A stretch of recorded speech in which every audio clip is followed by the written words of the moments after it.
오늘 저는 골로새서 3장 18절로 21절의 말씀으로 행복한 믿음의 가정을 세우라. 따라하겠습니다. 행복한 믿음의 가정을 세우라.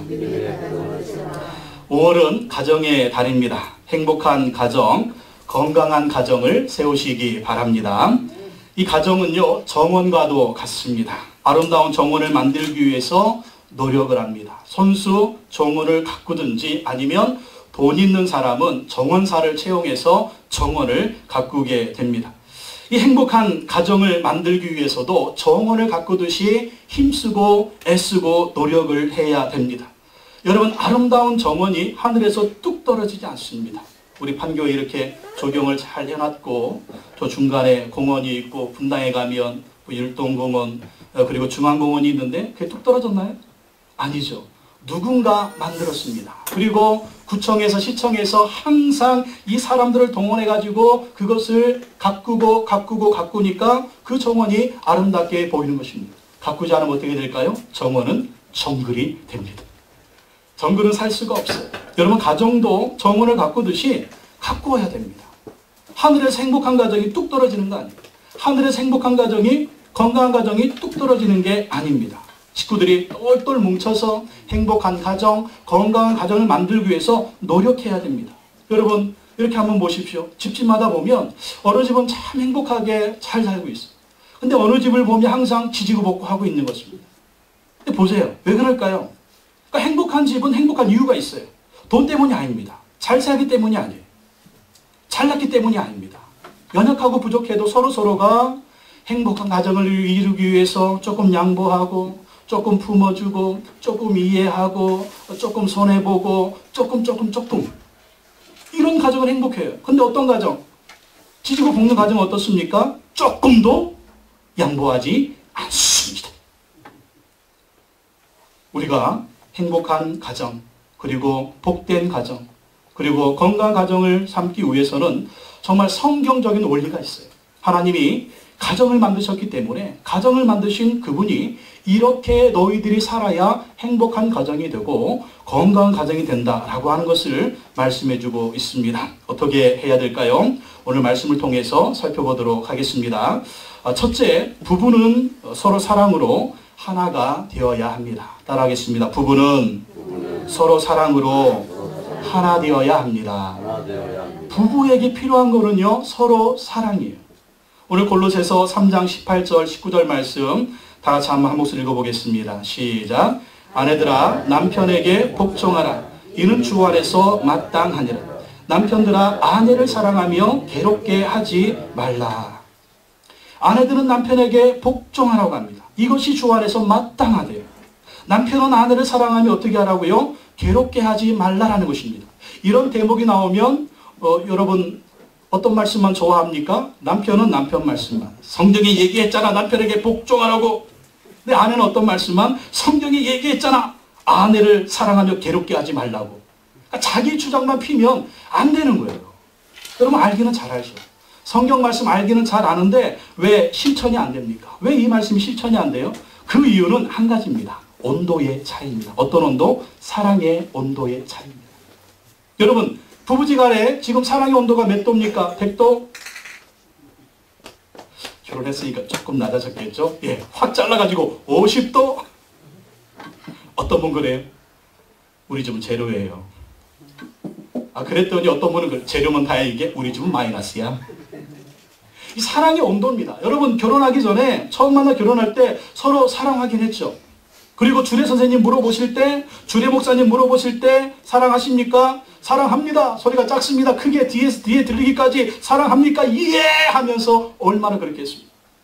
그 서약이 다 어디 갔습니까? 그러니까 결혼하고 나면 또 이 사랑의 온도가 식어지는 거예요. 사랑의 온도가 식어지면 이 모두가 참 힘들어지는 것입니다. 결혼할 때 우리는 사랑 100도입니다. 용광로를 녹일 것과 같은 저 하늘의 별을 따다줄게, 저 하늘의 달을 따다줄게, 저 하늘의 태양을 따다줄게, 오 마이 태양 막 이러면서 얼마나 사랑 고백을 진해갑니까? 그 사랑에 속아가지고 우리 자매들이 결혼하지 않습니까? 근데 결혼하고 나면 그 사랑의 온도 때문에 결혼 전에는요 항상 장점만 보는 거예요. 단점이 보여도 저건 진실이 아닐 거야. 저 사람은 저런 사람이 아니야. 이 사람은 너무나 좋은 사람이야. 왜? 사랑하기 때문에 장점만 보는 것입니다. 단점은 안 봐요. 근데 결혼하고 나면 어떻습니까?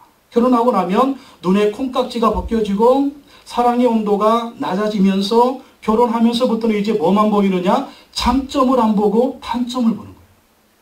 단점을 보게 되니까 속았다. 속은 건이 아닙니다. 속은 게 아니에요. 원래 그 사람은 그런 사람이었어요. 너무나 사랑하니까 그게 안 보이는 거죠. 장점만 봤죠. 단점을 안 봤습니다. 결혼 전에는 80%가 마음에 들어서 결혼했습니다. 결혼하고 났더니 80%가 마음에 안 들어요. 이유가 뭐라고요? 사랑의 온도입니다. 사랑하면 장점만 보는 것입니다. 그래서 결혼하면은요, 우리는 더 사랑해요. 그래서 결혼하기 전에는 눈을 크게 뜨고 결혼하면 한쪽 눈을 감으라는 말이 있습니다. 결혼하기 전에 눈을 크게 뜨고 이 사람이 어떤가를 봐야 돼요. 그리고 결혼한 다음에는 한쪽 눈을 감으라는 거예요. 들어도 못 들은 척, 봐도 못 본 척. 그래야만이 서로 행복한 가정이 되는 것입니다.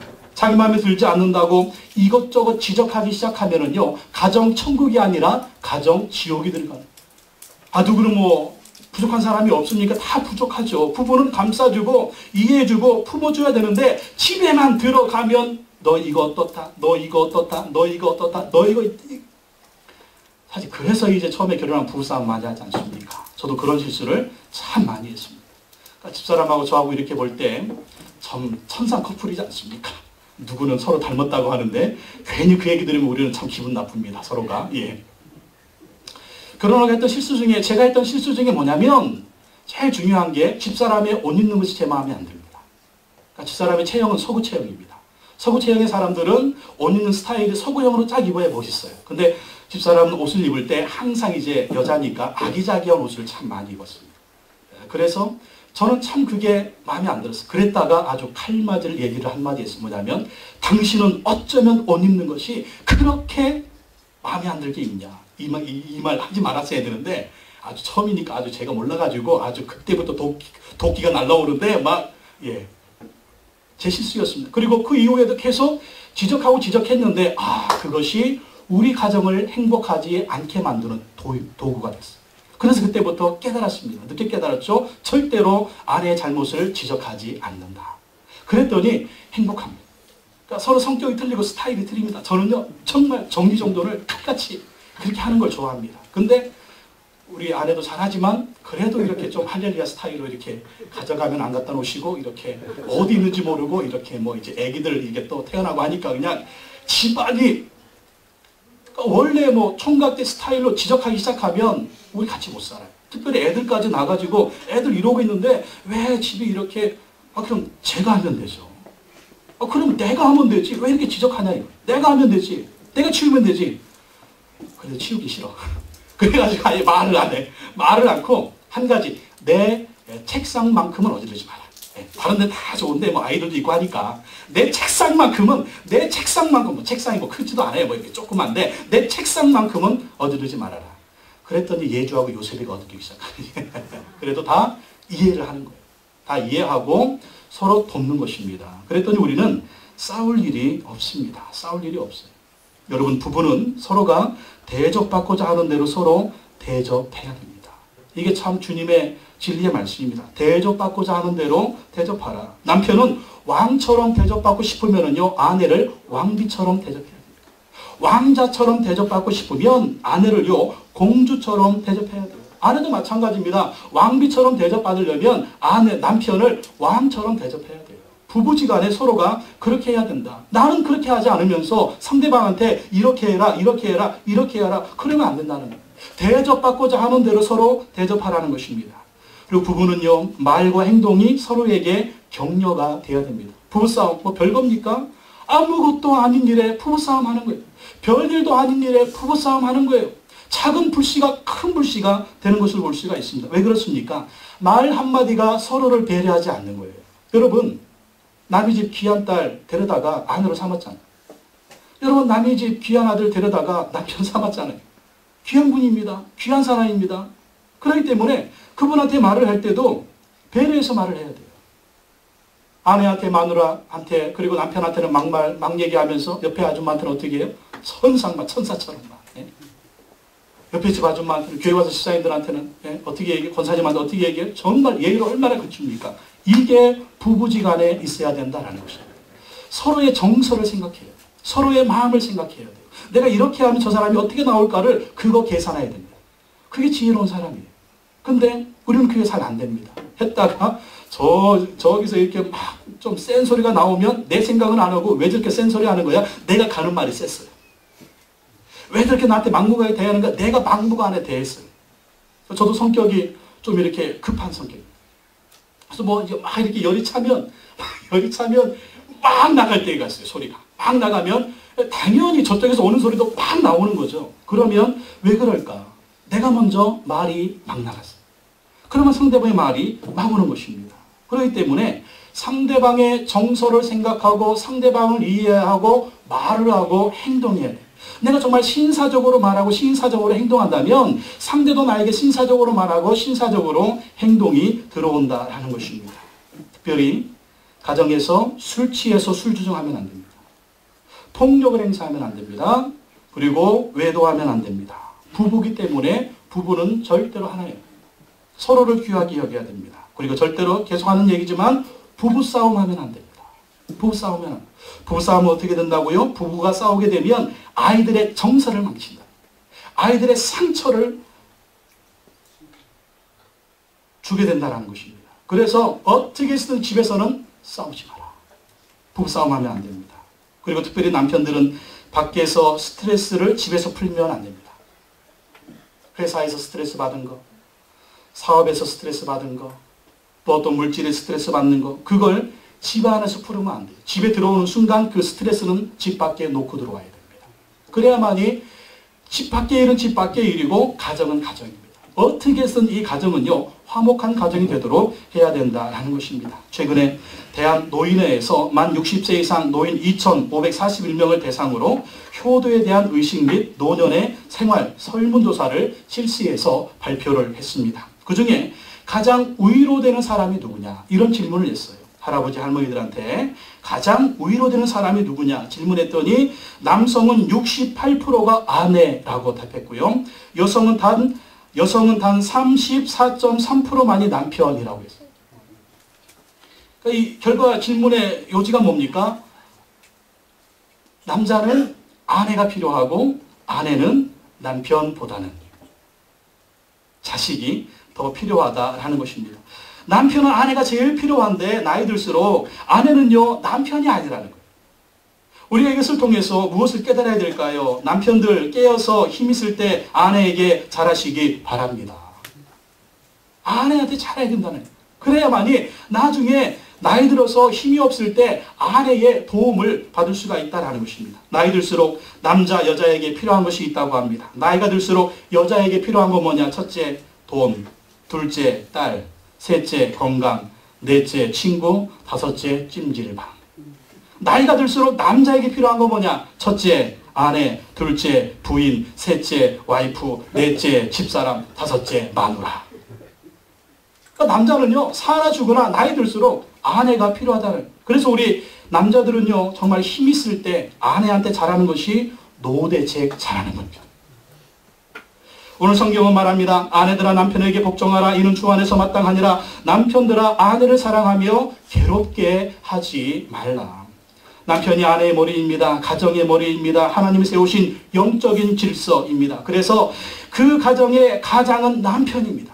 남편이 그 가장의 역할을 잘할 수 있도록 우리 아내들은 돕는 배필의 역할을 잘해야 돼요. 그리고 남편은 아내가 기쁘고 즐겁게 복종할 수 있도록 아내를 사랑하고 아내를 괴롭히지 말아야 됩니다. 남편의 사랑에 감동하면 남편 때문에 아내가 기쁘면 기꺼이 복종할 거예요. 기꺼이 순종하게 될 것입니다. 그래서 남편은요, 아내를 기쁘게 해줘야 됩니다. 즐겁게 해줘야 된다라는 것입니다. 남편의 첫 번째 의무는 아내 사랑입니다. 남편의 두 번째 의무도 아내 사랑입니다. 그리고 남편의 세 번째 의무도 아내 사랑입니다. 그러면 남편이 하는 그 사랑으로 인해서 아내가 감동 먹을 것입니다. 그 감동에 아내는 남편을 존경하게 될 것입니다. 그리고 이 아내는 기꺼이 남편에게 복종하게 될 것입니다. 여러분, 우리가 인생 살면서 이래도 한평생, 저래도 한평생입니다. 우리가 한평생 사는데 행복하게 살아야 되지 않겠습니까? 행복하게 살려면 우리가 어떻게 쓰든지 우리가 부부지간에 서로 사랑하면서 존경하는 이러한 모습이 있어야 된다는 것입니다. 남편은요, 아내의 존경을 먹고 자랍니다. 아내는요, 남편의 사랑을 먹고 자라는 것입니다. 서로 사랑하고 서로 존경하면서 행복한 가정을 이루어야 된다는 거예요. 전도서 9장 9절에 내 헛된 평생의 모든 날 곧 하나님이 해 아래에서 내게 주신 모든 헛된 날에 내가 사랑하는 아내와 함께 즐겁게 살지어다. 내가 사랑하는 아내와 함께 즐겁게 살지어다. 그것이 내가 평생에 해 아래에서 수고하고 얻은 내 몫이니라. 여러분, 평생에 이 세상을 살면서 수고하고 얻은 몫이 뭐냐? 아내고 남편이라는 거예요. 그렇기 때문에 행복하게 즐겁게 부부가 살아야 정말 우리 인생을 살아갈 때 헛되이 살지 않을 수가 있다는 것입니다. 연예계에서 션, 정혜영 부부가 소문난 인고 부부입니다. 근데 이분들이 결혼하고 애 넷을 낳았는데 한 번도 안 싸웠대요. 한 번도 안 싸웠대요. 결혼 10년이 넘도록 한 번도 안 싸웠대요. 애 넷을 낳도록 한 번도 안 싸웠다고 합니다. 야, 어떻게 안 싸우냐. 그랬더니 이 남편 션이 안 싸우는 비결 몇 가지를 얘기를 했어요. 안 싸우는 몇 가지 비결이 있어요. 첫째, 우리는 살아가면서 대우받기를 좋아해요. 남편은 왕자 대접받고 싶고 아내는 공주 대접받고 싶고, 근데 내가 왕자로 살기 위해 아내를 하녀 취급한다면 하녀의 남편은 하인이 되는 거죠. 아내 또한 공주로 살고 싶어서 남편을 하인 취급하면 하인의 아내는 하녀일 뿐이죠. 내가 먼저 아내를 공주 대접해 주는 것. 내가 먼저 상대방을 귀하게 여겼더니 나 또한 귀해질 수 있더라고요. 두 번째, 또 하나는 연애할 땐 콩깍지가 쓰여서 다 좋아져서 결혼했는데 살다 보니 상황이 달라져 싸우기도 하죠. 하지만 나의 배우자가 바뀐 것이 아니라 내 관점이 바뀐 거예요. 결혼 전에 장점만 받고 결혼 후에 장점이 많은데도 단점만 보기 시작한 거죠. 결혼 후에는 장점을 칭찬하면 배우자는 완벽한 사람이 되죠. 뭐만 봤다고요? 장점만.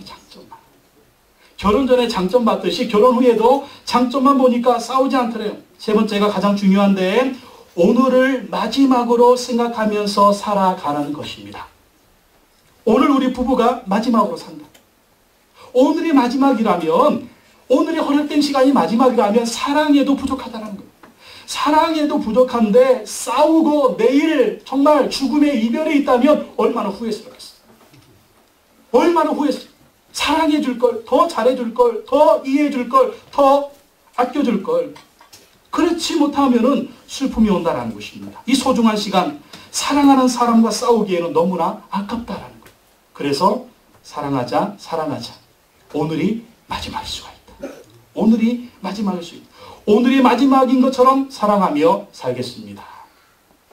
그랬더니 싸우지 않았다라는 것입니다. 우리 젊은이들 배우자 고를 때 이쁘고 늘씬한 사람 우선일 것입니다.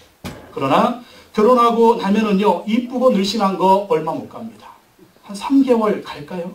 이쁜데 늘씬한데 정말 서로가 아름다운데 맨날 집에서 승질이나 불을 쌓고 그러면은요, 얼마 못 가는 거예요. 그래서 우리 젊은이들은 서로가 편한 사람이 좋습니다. 친구 같은 사람 좋습니다. 이쁘고 늘씬한 거 오래 못 갑니다. 안 이쁘면 아예 못 갑니다. 서로가 자기 자신을 잘 가꿔야 돼요. 직장을 잡고 성실하게 일하고, 그리고 외모도 잘 꾸미고, 결혼 전에는 서로가 외모를 보기 때문에 외모도 잘 꾸미고 성실하게 일하고, 또 정말 결혼할 때 중요한 게 뭐냐? 성격이 참 중요해요. 성격은요, 평생 바뀌지 않습니다. 그래서 우리 자녀들, 우리 젊은이들 다른 것도 다 좋지만 성격을 봐야 됩니다. 뭐 신앙은 기본이죠. 신앙은 기본이고 성격이 원하지 않아야 됩니다. 성격은 주님도 못 바꿔요. 성령의 불을 한 100도 받아야 성격이 바뀔까 말까? 그래도 언젠가 다시 돌아오는 역사가 있어요.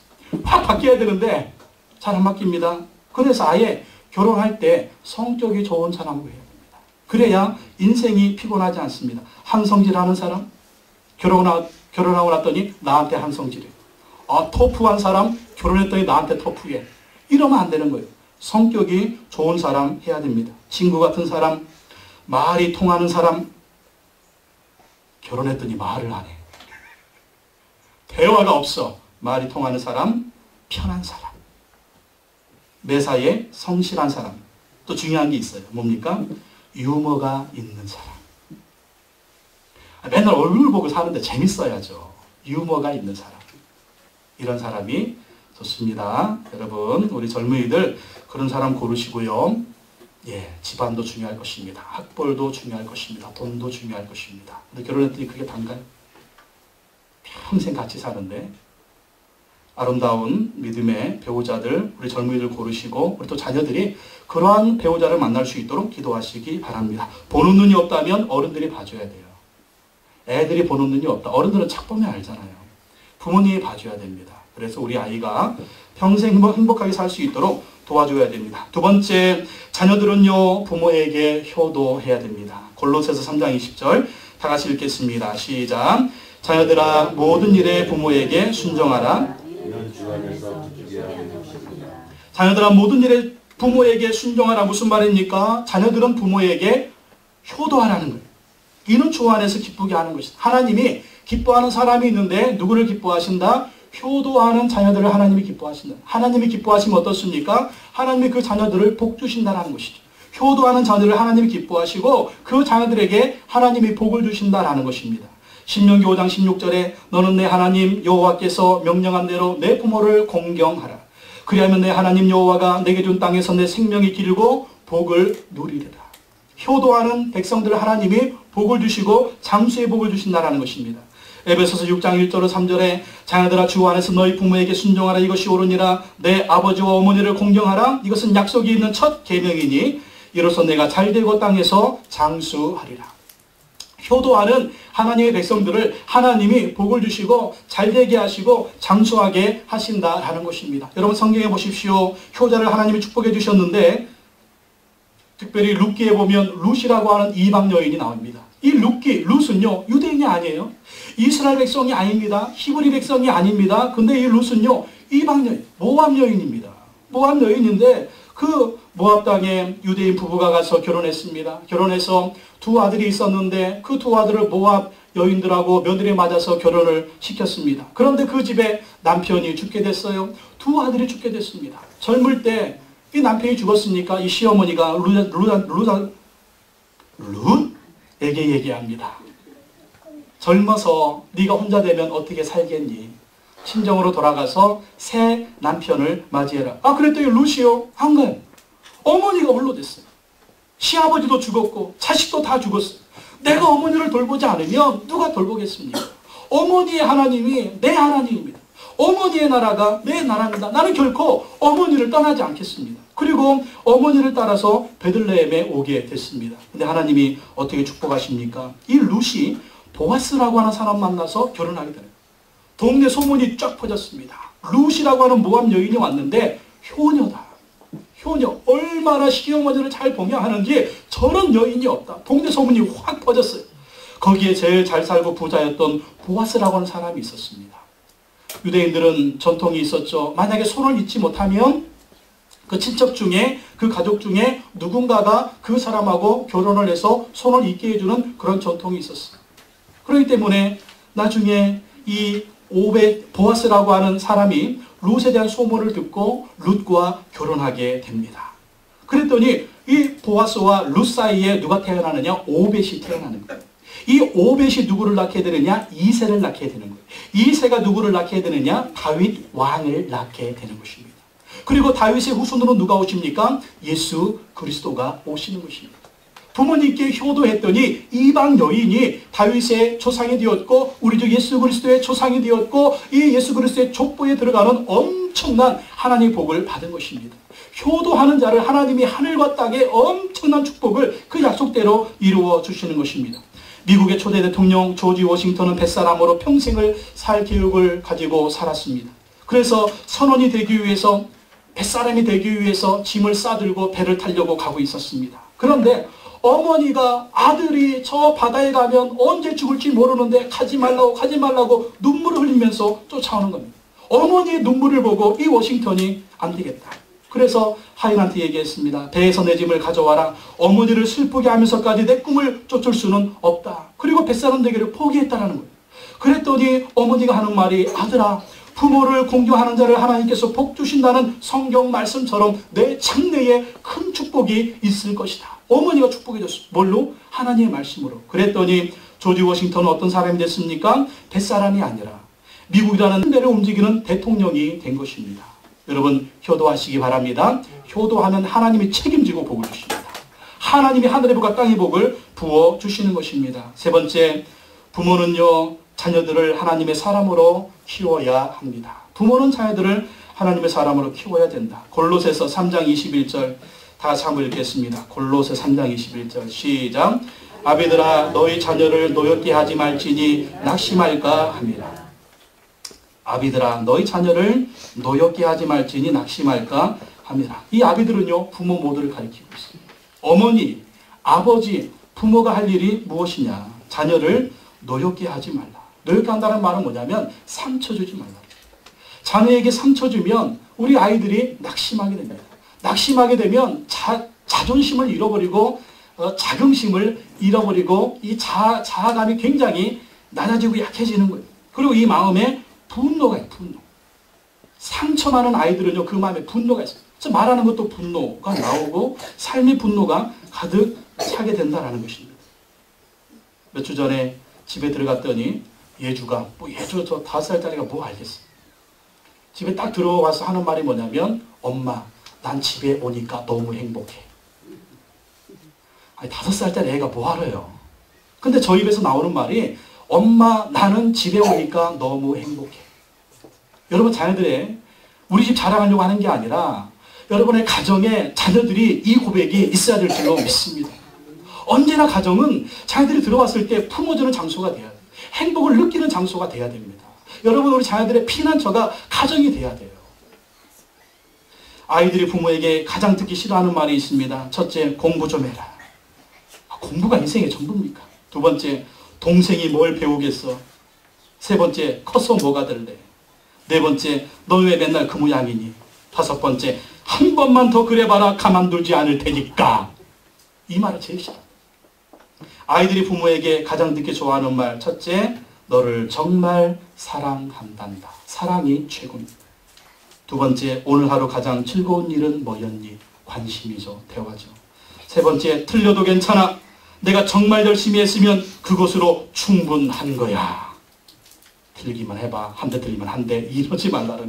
네 번째, 넌 잘할 수 있어. 끝까지 해보는 거야. 이 격려의 말. 다섯 번째, 내가 오니까 너무 좋다. 네가 오니까 너무 좋다. 아우, 짜증나. 이런 얘기 하지 말라. 아이들이 오면 얼마나 항상 환영하는 그런 자세를 취하라는 것입니다. 에베소서 6장 4절에 또 아비들아, 너희 자녀를 노엽게 하지 말고 오직 주의 교훈과 훈계로 양육하라.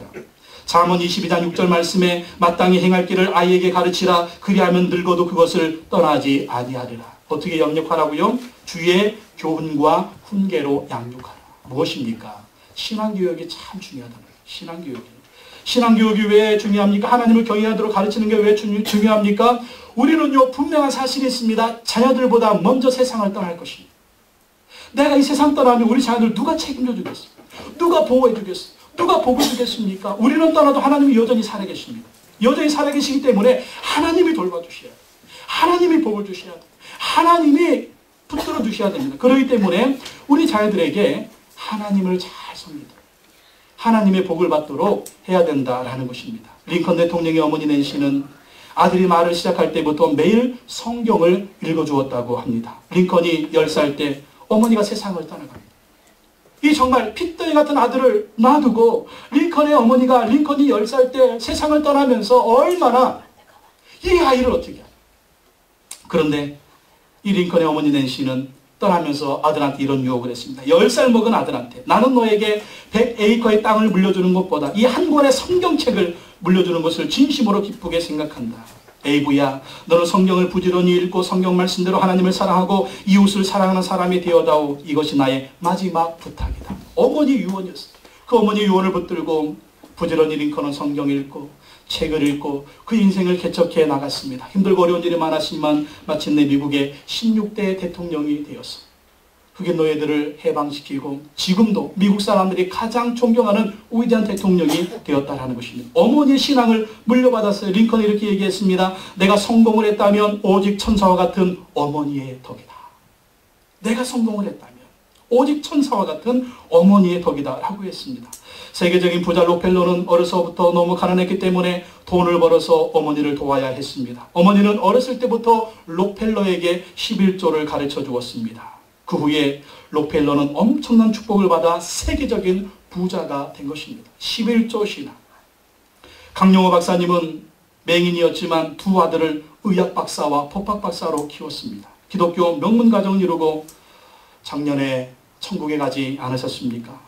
근데 강용호 박사님은 맹인이었는데 자기 스스로도 하나님을 바라보며 의지하며 기독교 명문 가문의 꿈을 가졌고 두 아들도 정말 하나님이 축복하시는 명문 가문의 꿈을 가지고 자녀들을 키웠습니다. 자녀 교육을 어떻게 시켰는가 몇 가지 얘기하는데 교육은 부모가 공동으로 한다. 엄마와 아빠가 자녀 교육을 공동으로 한다는 어떤 아버지들은 그러죠. 자식을 어떻게 키워서 이 모양이냐. 자식을 혼자 낳습니까? 부모가 같이 낳잖아요. 그러면 자녀 교육도 엄마와 아빠가 공동으로 해야 된다는 것입니다. 서로가 관심을 갖고 키워야 돼요. 두 번째, 아이의 자긍심을 길러준다. 자긍심, 자존심, 이 자아감, 정말 뭔가 할 수 있다라고 하는 그 자신감을 키워줘야 되는데 하나님의 자녀라는 자긍심을 키워줬다는 거예요. 그러니까 철저한 신앙교육이 있었다는 것입니다. 세 번째, 아이와 소통한다. 네가 이거 잘했고 이거 잘못, 이거 따지기보다 모든 걸 들어주라는 거예요. 들어주면서 대화를 하는 것입니다. 네 번째, 아이들을 경쟁시키지 않는다. 아이들이 재능이 다 다르다는 것입니다. 그리고 아이들이 잘하는 게 있어요. 잘하는 걸 보고 칭찬해 주다 보면 그게 은사가 되고 재능이 되고 그것을 향해서 가게 된다는 것입니다. 다섯 번째는 사랑을 표현한다. 아이들을 사랑한다고 말하고 대화하고 안아주라는 것입니다. 그리고 어릴 때 가치관을 심어준다. 부모는 누군지, 어떻게 순종해야 되는지, 협동심이 어떤지, 책임감이 무엇인지, 정직 등을 가르쳐야 된다는 것.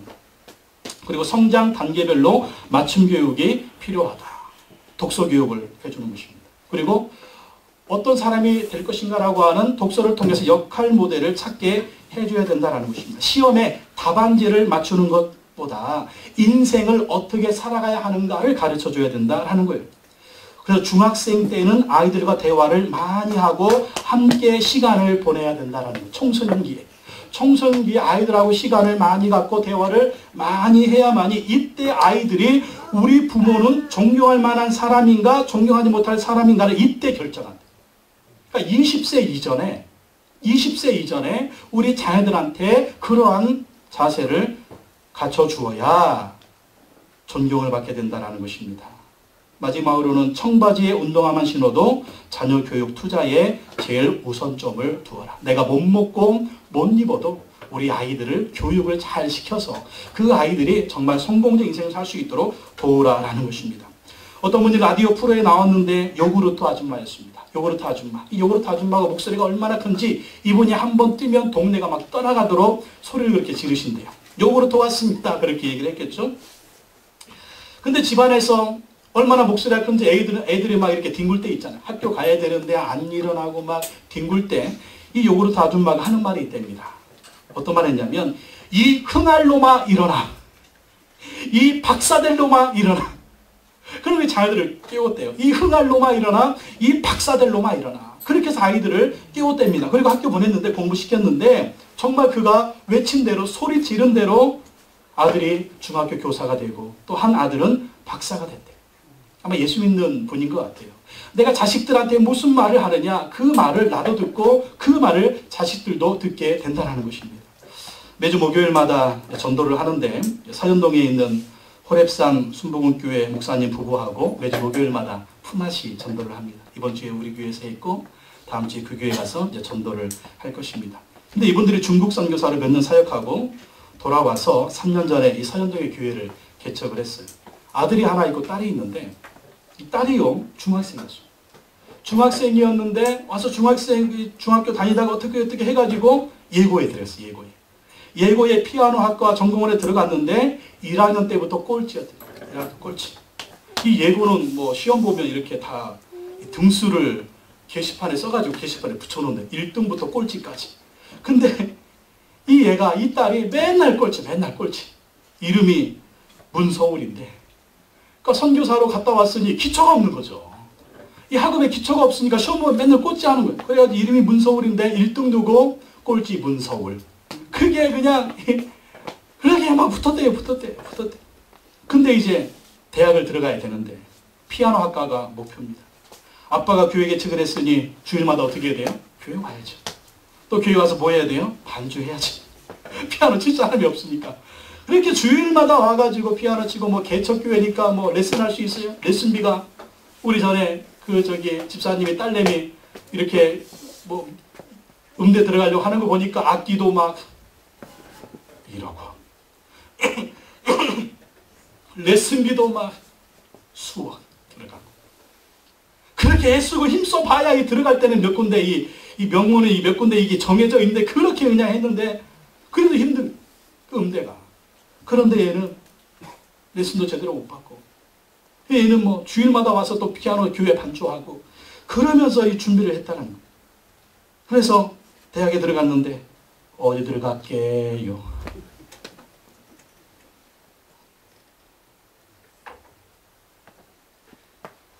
숙대 피아노 학과에 들어갔대요. 그럼 숙대가 꼴찌가 들어갈 수 있는데요? 숙대가 무슨 숙대밭도 아니고?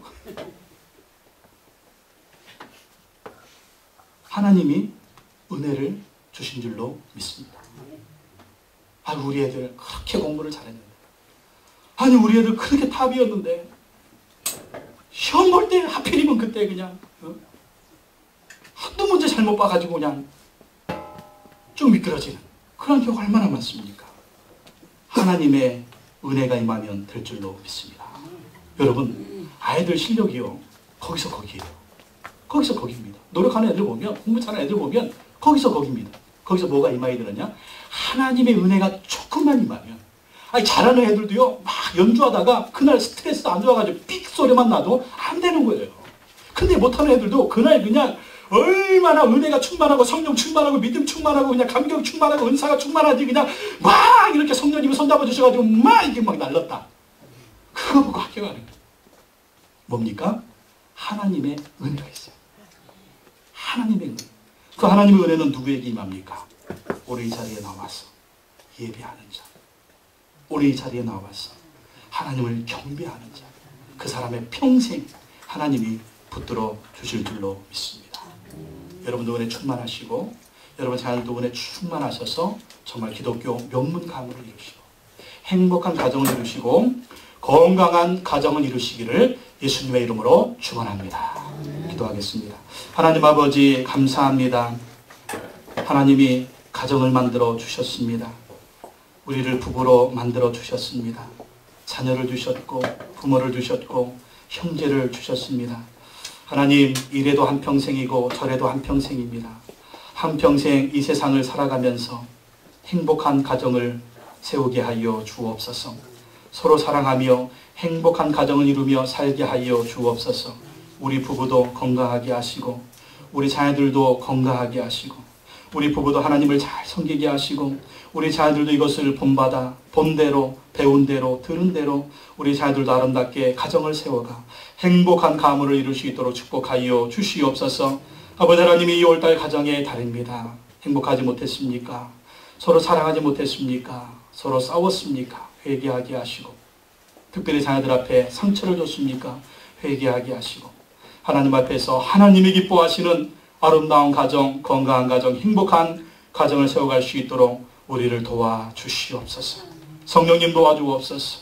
도와주셔서 건강하고 행복한 가정, 하나님이 기뻐하시는 자손만대 하나님의 복을 받는 아름다운 가정을 세울 수 있도록 우리 모두를 축복하여 주시옵소서. 오늘은 특별히 성찬주일입니다. 주님이 성찬을 대할 때 예수 그리스도의 살과 피를 대할 때에 구원의 감격 새롭게 하여 주시옵시고 주의 은혜로 충만하게 하셔서 내 인생의 주인이 예수 그리스도일 뿐만 아니라 우리 가정의 주인이 예수 그리스도인 것을 믿고 신뢰하고 나아가는 우리 모두가 되게 하여 주옵소서. 예수님의 이름으로 기도하옵나이다. 아멘.